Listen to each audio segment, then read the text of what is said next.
Hi, my name is Mary Reed, and I am a former agnostic healthcare executive in Washington, D.C. And 24 years ago, I just, out of the blue, began having really big, profound metaphysical experiences in the divine realms. And the majority of those experiences that still go on today relate to what we think are pertinent to understanding the human experience, certain milestones in our evolution, life and existence itself, and in particular, what's happening in our awakening world. So I'm going to share four of those stories, the short version of four of my events that have happened. And taken all together, they paint a really nice picture of sort of where we've been in our evolution, where we are now, and the inspiring view of what we're waking up into, what lies ahead for us in the future.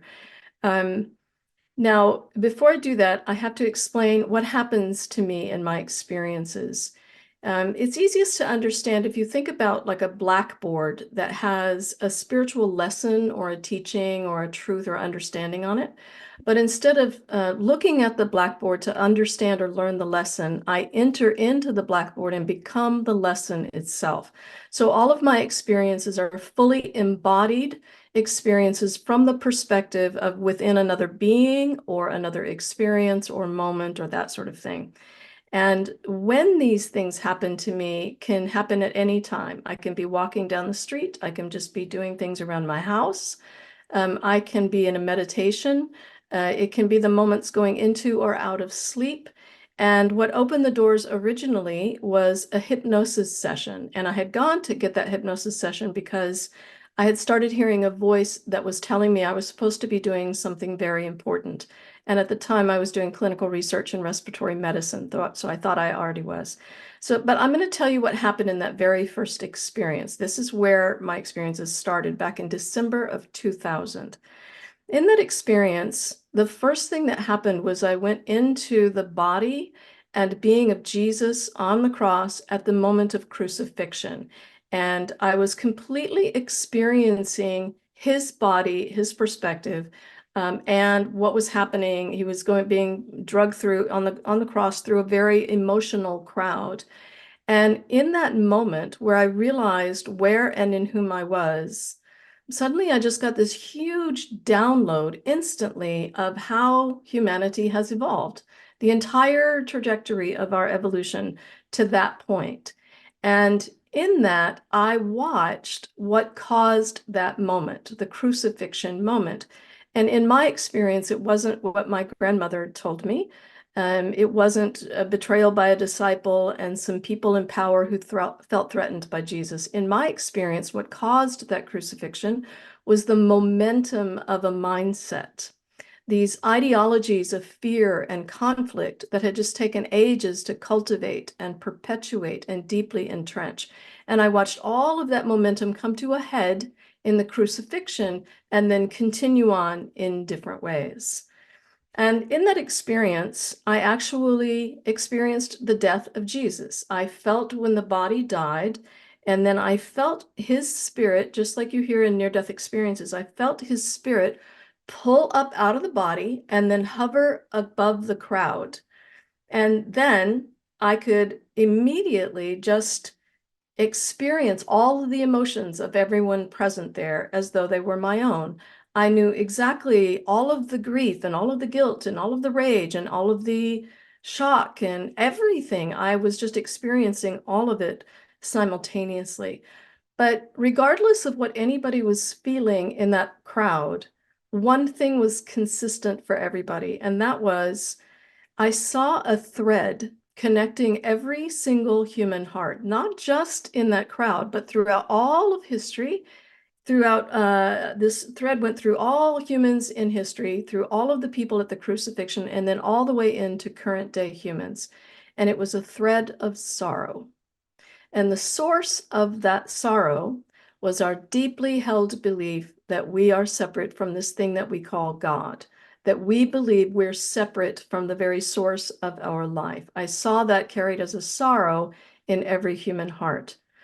So in that experience, I also watched then the the continuation or the extrapolation of Christianity from that point forward to current day. And all of a sudden, I just watched century after century after century of destruction and death and domination. I was watching kings and cardinals and bishops scrambling to carve out dominions in Christ's name, century after century after century, and just watching all the exploitations of Christ's death. Now, I knew in that moment, and of course we all know today, that of course there was goodness that came out of the evolution of Christianity, and there still is. But it was the way that the goodness was being used, which was my lesson. And that was that mankind in that moment did not want a good Christ that healed. Mankind wanted a good Christ that conquered. And so that was my lesson. Now, several years later, I had another experience, another big origins type of experience that showed me how we started in that momentum of conflict, how that ideology started. And in that experience, I went into this exquisite black void. It was the absolute nothingness. It was the state of being before there's the actual being of life. And it was the primordial God state. And in that moment, I'm simply aware. I'm just awareness. And I'm aware that that's all there is awareness. But I was aware that this fundamental awareness had a nature, a singular nature. And the nature was that it was cherishing. So my experience of God in the primordial source state was a cherishing awareness. There's not something that's aware and cherishing. Cherishing awareness is the thing. So as I'm in that exquisite black void, the state that I'm in, the field that I'm in, moves. And as there's movement, suddenly I'm just engorged fully with the movement of God, with that flow of God. And as that happens, I feel a single thought or a single idea rise up, an impulse rise up that has words. And those words were, I am goodness, and I want to be all that I am.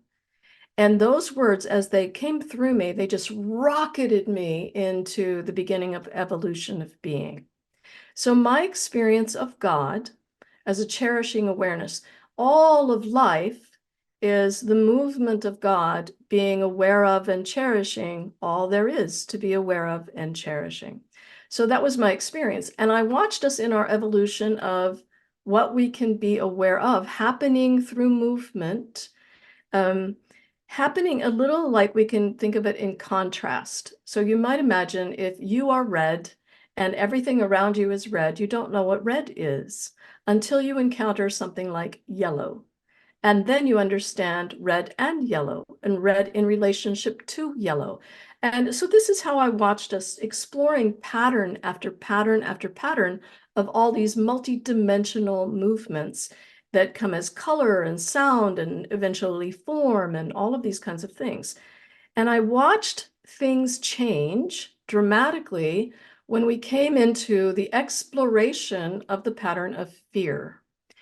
And we can understand why that would change because we know that fear's sole nature is to be afraid. So therefore, fear does not unite. So we're in this unitive state, exploring all that we are as the expression of God, the expression of goodness. And all of a sudden, fear is an experience, and that fear can't unite. It's not its nature. The pattern makes us just recoil. This is what fear does. Fear is afraid. So rather than unite, it goes like this. And in that recoiling, it separates its awareness from the rest, from all else. And it just goes into itself and begins to then consider itself separate. So this is the beginning of separation consciousness.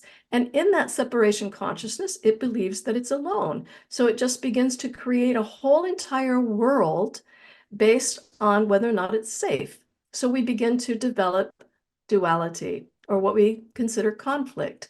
So this is why in this world, in this reality where we're very fear-based, we experience things that are in opposition to our true divine nature. We experience oppression and inequality and all kinds of ways that everybody is other. So this is the separation consciousness that was developed in fear, but we didn't do it intentionally. It's not like we intended to come in here and suffer and see how we could learn. It's just what happened as we went into that level or that manner of exploration of all that we can be aware of. Now, a few years later, I had a very big experience that showed me how we got stuck in this separation consciousness and all the suffering that's inherent in our duality and why we can't get out of it. And this happened in the spring of 2016, and I was living in a Buddhist nunnery in the Himalayas, and I was feeling very blocked. I was just feeling like I couldn't move in my life. I couldn't understand things. It was just a really big block. And one night at 3:30 in the morning in April 2016, I'm really focusing on this block, and I encounter a being of light. And this being of light is really large, it's very diffuse, it's very funny, and it's just come to help me. So I say to this light, can you help me with this feeling of being blocked? And the light extends itself into my stomach and says, it's here, unquestionably. So I look inside my stomach and I can see what looks like a bowling ball, a very dense, solid, like dense ball. And at the same time, I can see in the cosmos, all of the cosmos just flowing with love everywhere, love in every direction except one spot in the cosmos through which no love is entering or exiting. So I'm experiencing the block in me, and I'm experiencing the block simultaneously in all that is in the cosmos. And I just somehow somehow know this is the fundamental block. It's the fundamental block in humanity as expressed in all that is as well. So I ask of this block, what is your nature? And immediately I hear separation. And then right on the heels of that, I hear, oh, but I'm more than that. I'm also the cry for union. So this block, the fundamental block in humanity that I experienced was that deeply held belief that we're separate from our source, from divine love, from God, and our deeply held yearning to reconnect, to be united with our source. So I said, okay, well, how can we get rid of the block?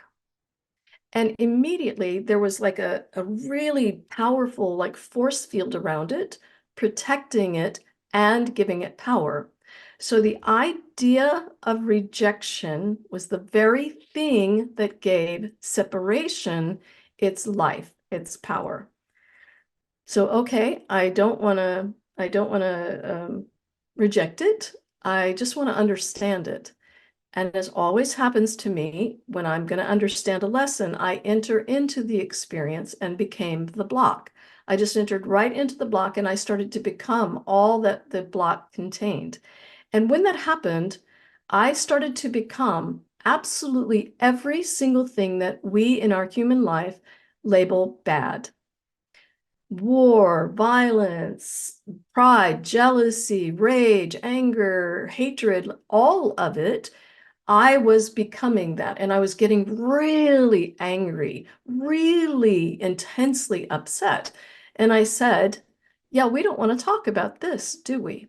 Everybody loves to talk about all that nicey, lovey stuff, and nobody wants to talk about this. And I'm very angry that I have to talk about this. So as I'm being all of the energies of everything that we call bad in the human experience, I begin to realize and experience that every single bit of this is all just pain. It's just different iterations of the pain that we experience in the belief that we're separate from our source. We just label them lots of different things, but the source of all of it is just the pain of separation.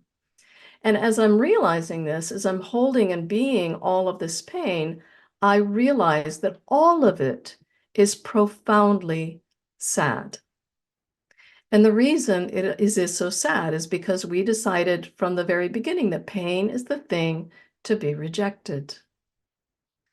So as I'm holding all of this incredible scale of what we call bad, that's in fact all pain, profoundly sad, everything that I think is love in me comes rushing forward to try to make it go away.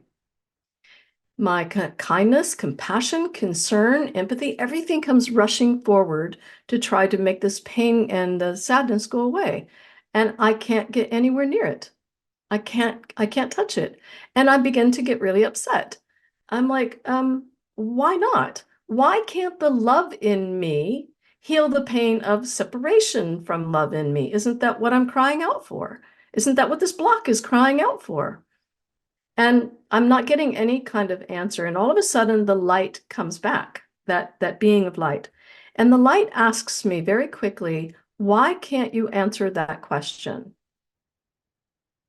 The question that I had asked about why can't the love in me make the pain of separation go away? And I didn't know the answer to that question either. He said again, why can't you answer the question? He wasn't concerned with the answer. He wanted me to understand why I couldn't answer the question, and I didn't know.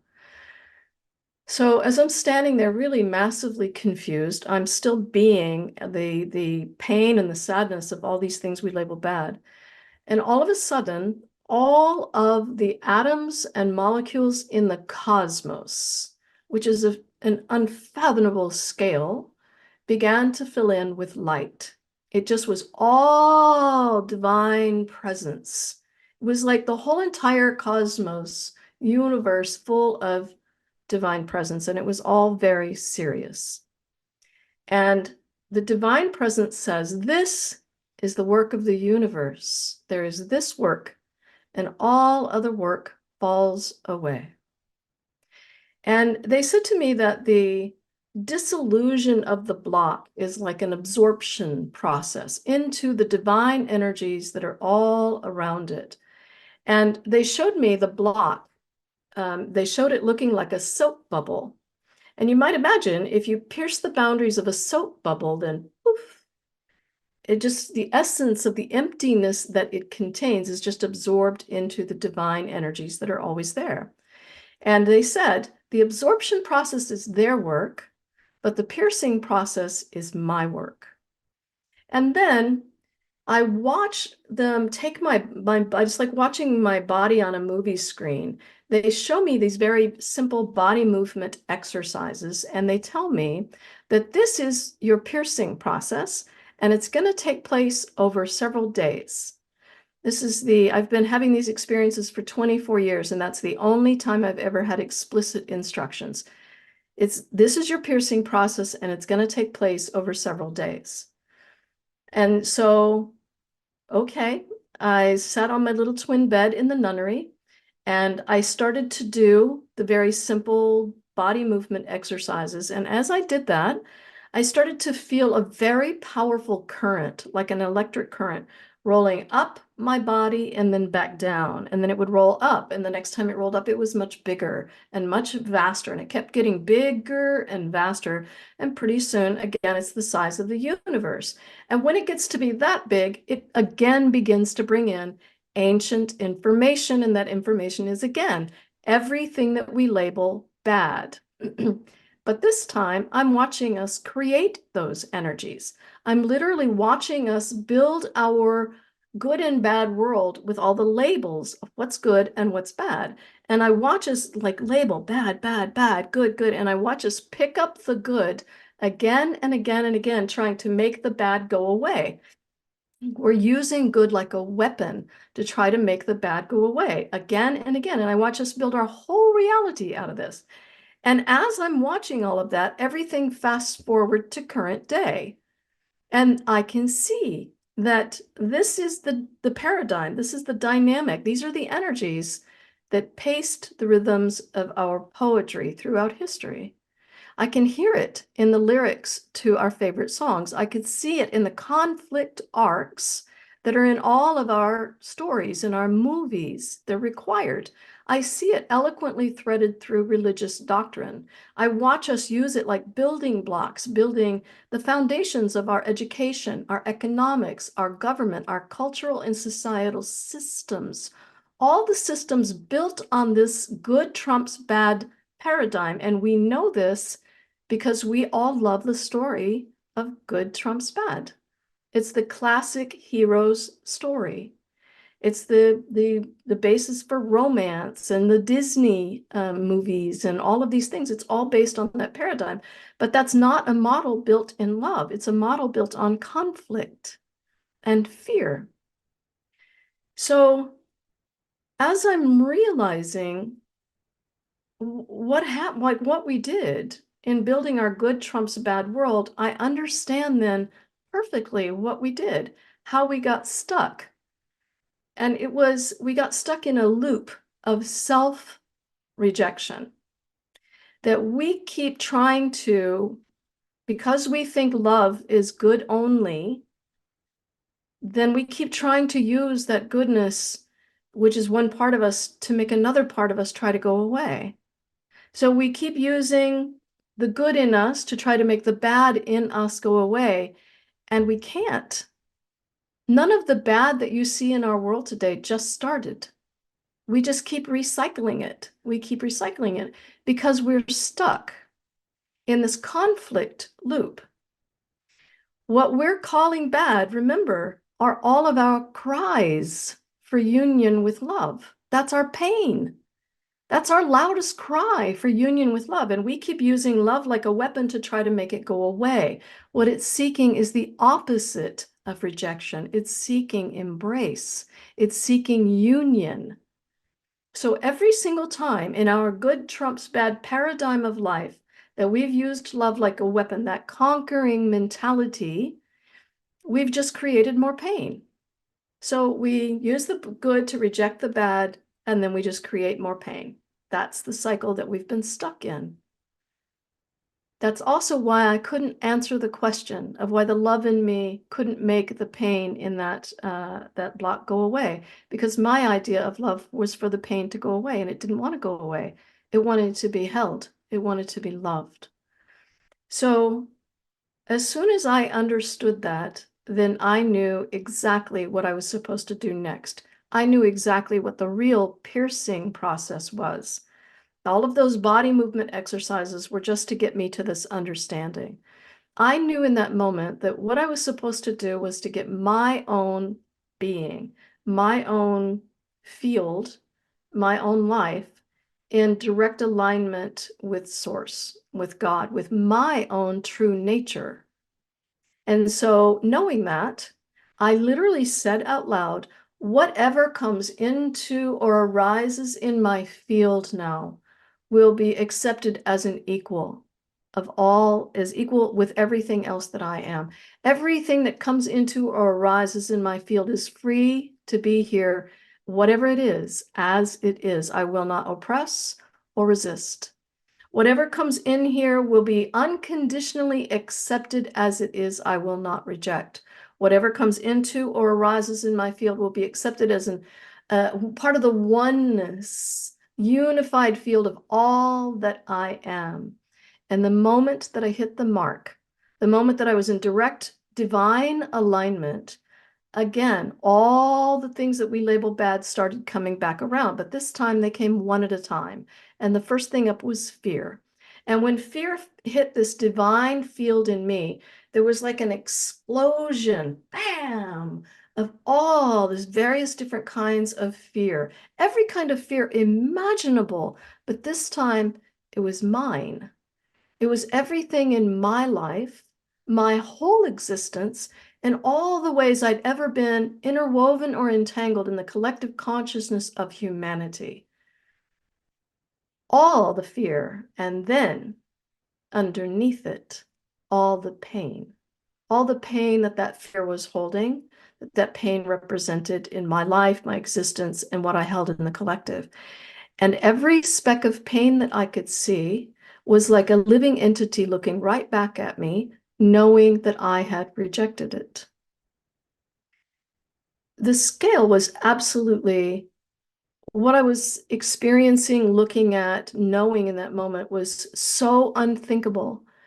And I was so shocked. And I just started sobbing. And I was like, oh my God. Oh my God, I'm so sorry. I'm so sorry. I had no idea. And I just sobbed and sobbed and sobbed. And finally, I just got to the point where all I could say to all of this pain and this fear was, please forgive me. And immediately, all the pain and all the fear in the entire collective field went, and then it was just absorbed into the divine energies around it. That was the piercing process. And then, bam, the next up was judgment.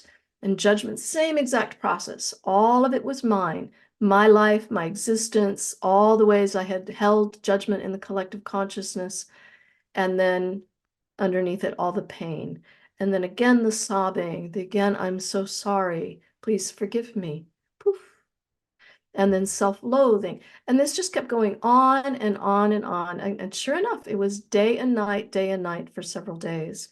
And when I got to the point where finally, that was all the sort of healing that I could do at this point in my life for what I was responsible for, I walked out of my room at the nunnery, and everywhere I went, I could see in people's energy fields all of the aspects of self-rejection they're walking around with, and all of their deep crying out for union with love. And at that time, everyone I saw looked like they had white flags around them or within them. It was like a surrender to the moment of healing, that we can't continue on in this way in this moment. Like, I'm ready. I'm ready.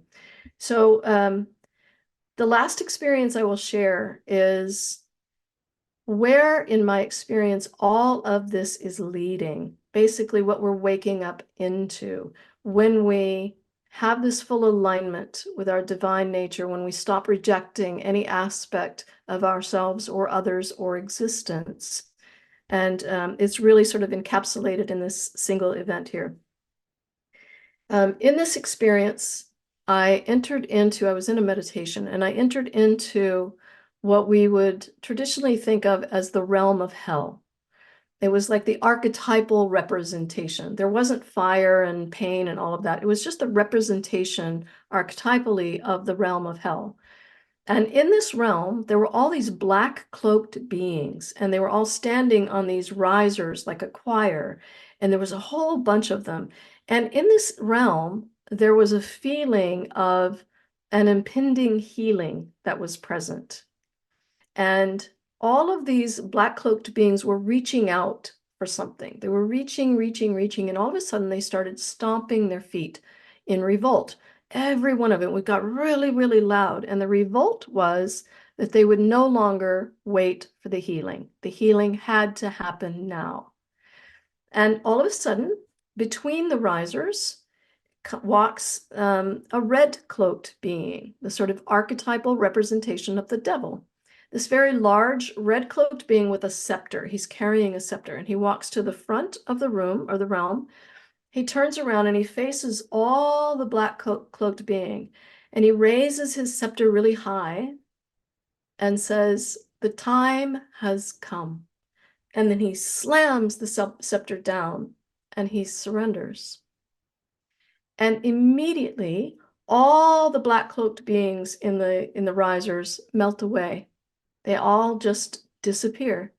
And then in the devil, all the red begins to drain from his cloak, and it begins to become this beautiful swirling gold and silver and pastel colors lights. And it keeps going and keeps going until it's just pure white light. And then where the archetype of the devil once stood, there was only God. It was revealed that it was all just an idea of devil or evil. And in the realm, the whole entire realm was basically gone. The risers were no more.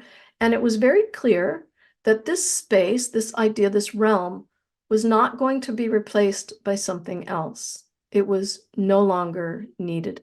the very idea of hell was gone. So, in my experience, and these are just four stories that sort of represent a body of experiences that I've had. What we're coming into is the end of the hell that we've lived through and lived within in our belief that we're separate from our divine nature, our divine source. And so, in my own experience, everything that we're waking up into is a really beautiful relief, finally, and a beautiful union, finally, of the truth of all that we are.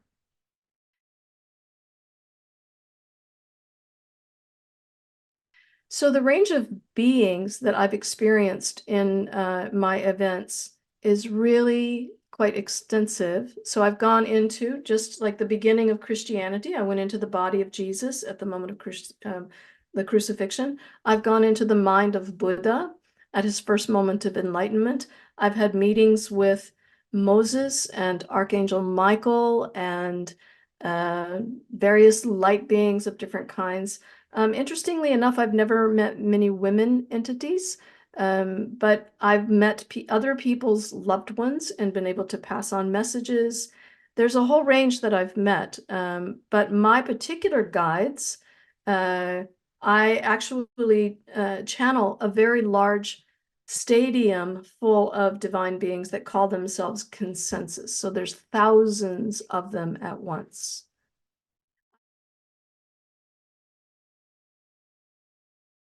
I have conversations with divine beings all the time.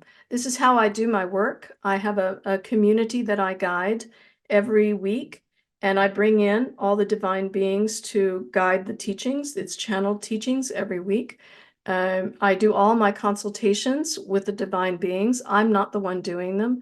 So I really let just love come through in whatever form love is going to take, whatever form divine is going to take. It's the one doing the work. So that is my work, is to bring through divine presence. I have the conversations with them, and I not only receive the message, it's like an energetic transmission.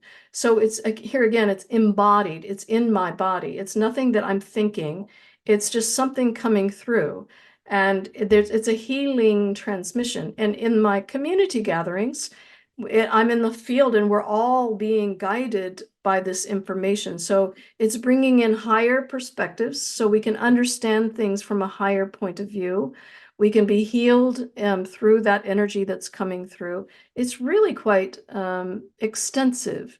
The relationship that happens, it's not just a message, it's a whole energetic relationship going on between the divine energy that's expressing in some fashion and this reality through me or through the people that I'm holding.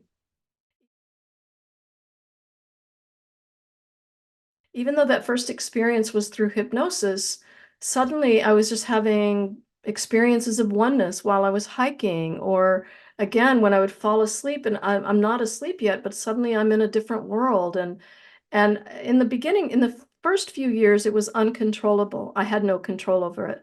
But now I have a lot more control of it. I can go into it in meditative states. I can actually foster it in other people as well.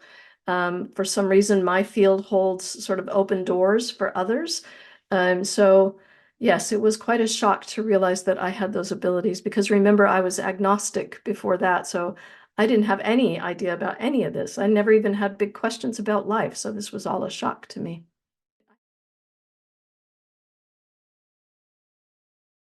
I haven't been shown anything specific about 2024 or 2025.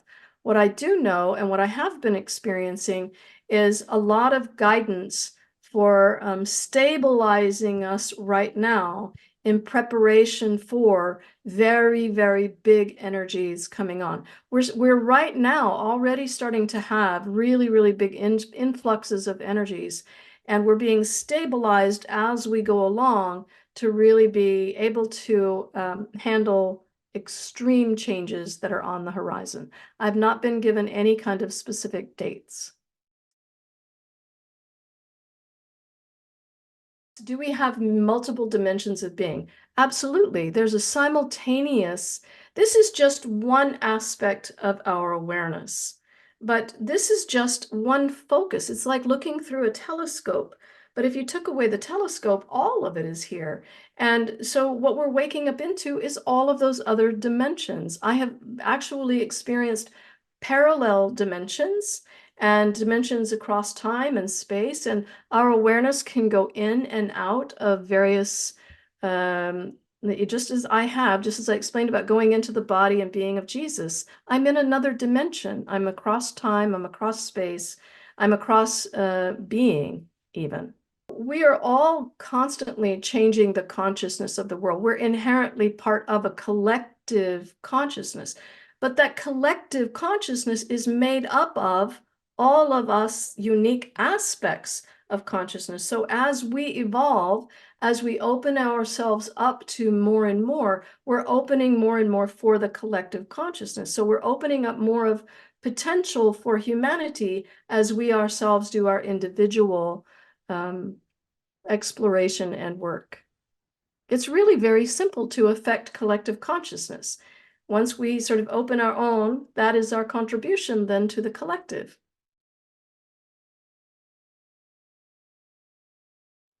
My feeling on the changing of the world is that while it may look extremely chaotic, it's also incredibly exciting to, first of all, I've experienced a lot of what we're coming into, but to see others experiencing more and more and more of their greater potential, their greater capabilities.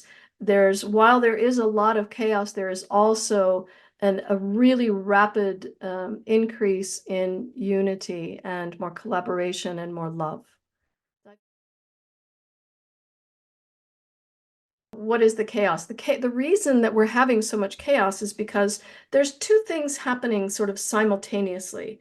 One is that we're dissolving a lot of those old patterns as we stop having the same impulses of reactions and rejection and conflict and all of that. We're beginning to lose those foundations that we built our world on. So there's the chaos of all of that that's dissolving, and then the people trying to hold it together.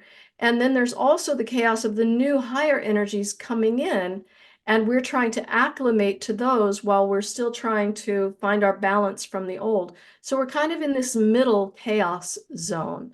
That's why there's so much chaos, but it will be smoothing out more and more and more as we do away with, or not do away with, but grow out of or evolve out of the old paradigms.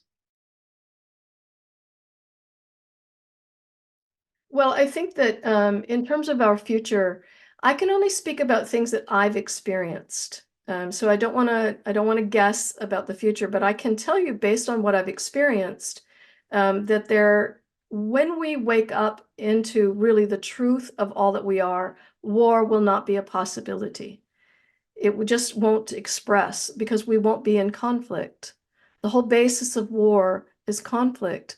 And as we're coming out of a conflict paradigm, we're coming into a more collaborative, creative, co-creative, coexisting kind of consciousness. So the idea of war doesn't even express in the higher consciousness. The biggest challenge that I think humanity has to face right now is self-reflection, really themselves and looking at themselves too, in using the primary example that I was using there in the good trumps bad paradigm of life, talking about that block that we have. Inherent in that experience, when the piercing process was really being willing to come into full alignment with our true source. And the key word there is willing. And the question of, am I really willing to be the love that I'm crying out for, that the world is crying out for? Am I really willing to be a presence of love no matter what? Because that's ultimately what's happening, is that we're being called back into our true nature, which is unconditional love. And most people would, if you ask them that, the answer honestly would be no. I'm not really willing to love everything or everyone in our world because they're still carrying a lot of pain. But the self, I think that that's probably the biggest challenge for most people, is coming into that level of trust in themselves to be a presence of love.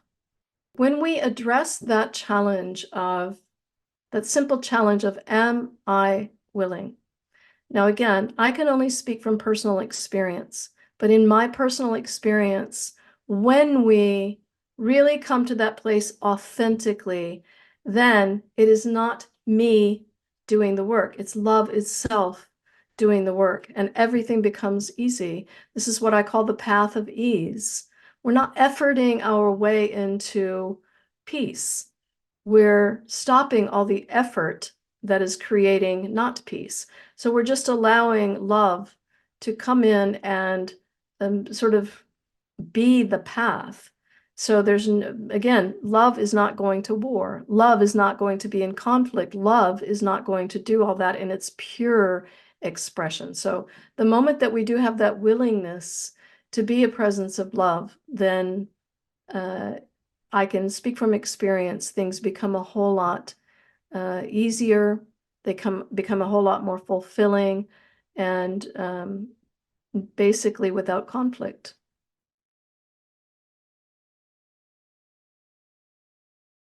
Yeah, I think that the easiest thing that people can do to help themselves really come into that full divine alignment, there are so many beautiful resources now.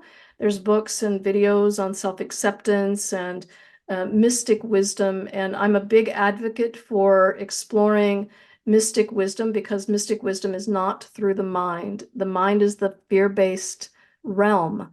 And so mystic wisdom is a direct wisdom path. And so exploring metaphysical teachings like mystic wisdom teachers like mine, or reading mystic wisdom books like mine, or Paul Selig's are really beautiful books.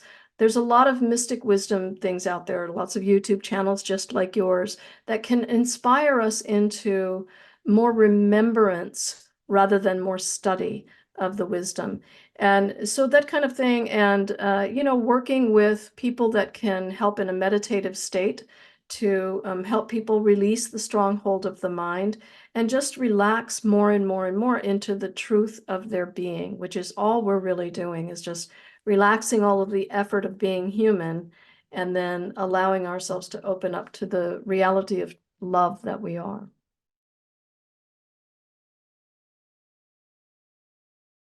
I think the biggest takeaway from all of my experiences is, first of all, a really shocking understanding that we're capable of so much more than we know. I have tremendous access to divine realms, to divine beings, to divine understandings. And when I work with people in consultations, I can very easily guide them into their own greater capabilities. So I think that that's the greatest sort of surprise, is like, oh my gosh, we're so much more than we know. We're living in a world of limitations. And when we really start coming into all that we are, the all that we are is nothing we can imagine. It's so far beyond what we can imagine. It's so exciting and it's so inspiring.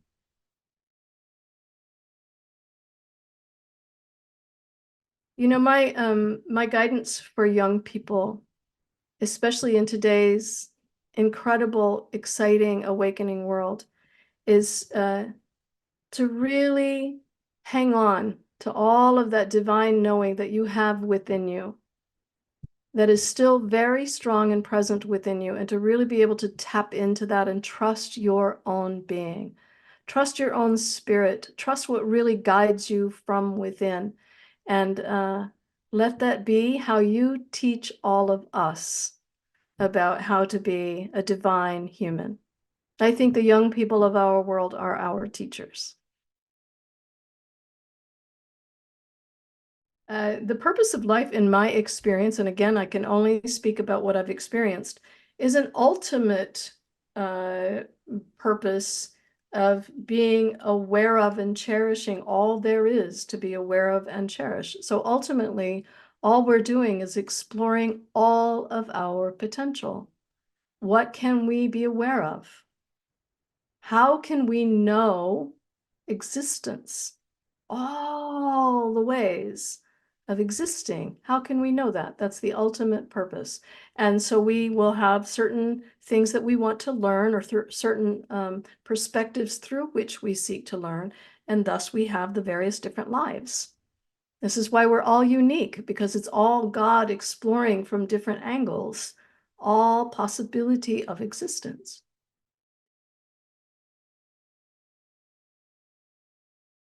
I think people can access their own guides or higher aspects of self on lots of different ways, and it differs from every person. Everybody is different. But in general, the first and most important piece is quieting the mind, because the mind is something that's always sort of busy, busy, busy, distracting you from being able to tune in to a higher self. So first is are the avenues of quieting the mind, and then seeking teachers or books or courses that really help you sort of settle into that and let you explore through different modalities. But in my work, when people have a consultation with me, oftentimes they come into relationship with their soul group, with their guides, with their angels, with various different divine aspects, even with experiences, direct experiences with Jesus and God and Buddha and Kuan Yin and others. So my work is to really sort of help hold somebody in that, and then open the field up for them to really explore that exploration. Other people, they can get to it just sometimes in a meditative state, and sometimes through different teachers and different books, sometimes reading a book and suddenly something will happen. So here again, it's not just one way for everybody. Meditation is an excellent technique to explore the wisdom that you hold within and the connection to divine guidance, divine guides, your soul family, etc. Meditation can be extremely powerful. But remember, there are many different types of meditations, and that's a key to really explore what kind of meditation works for you. Because oftentimes people try it, it's too hard, they don't feel like they're good at it, and then they don't go any further. But I would strongly recommend that people just explore lots of different types of meditation and see what works for you.